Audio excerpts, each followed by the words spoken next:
Hello, my name's Dave Valentine, and one of my favorite columnists is David Brooks of the New York Times.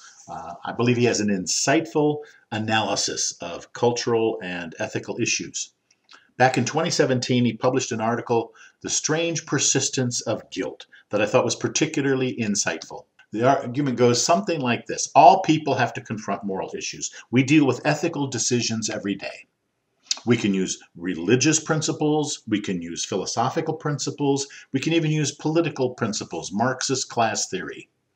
But starting in the 1960s, Western culture deliberately threw off religious and philosophical thinking.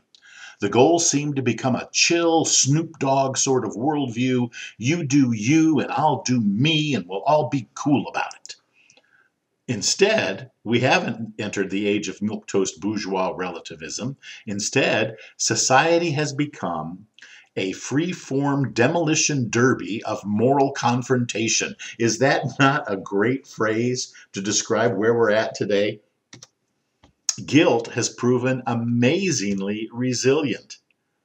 We see a picture of a starving child in the Sudan. We know inwardly we're not doing enough. I can never give enough to charity. I can never diminish my carbon footprint enough. Colonialism, slavery, structural poverty, water pollution, deforestation. There's an endless list of items for which you and I can take the rap. We have guilt, but no absolution. Brooks writes, we have no clear framework or set of rituals to guide us in our quest for goodness.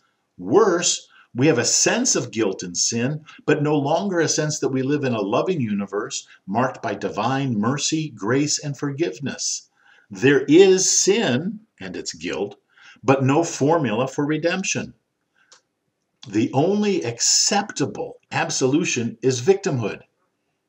If one wishes to be accounted innocent, you got to find a way to make the claim you can't be held morally responsible. This is exactly what you get if you assume the status of victim. It works like this. Yes, I have done wrong, but I'm not as bad as the abusers of, and then fill in your little tribal group.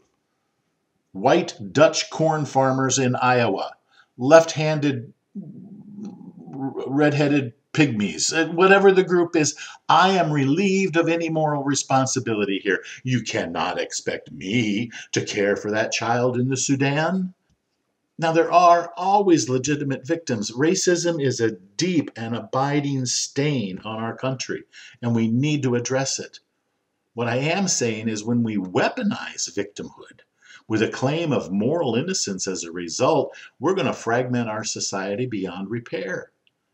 If everybody is a non-responsible victim, there's nobody left to solve the problem. Brooke concludes, in the New York Times, sin is a stain, a weight, and a debt, but at least religions offer people a path from self-reflection and confession to atonement and absolution.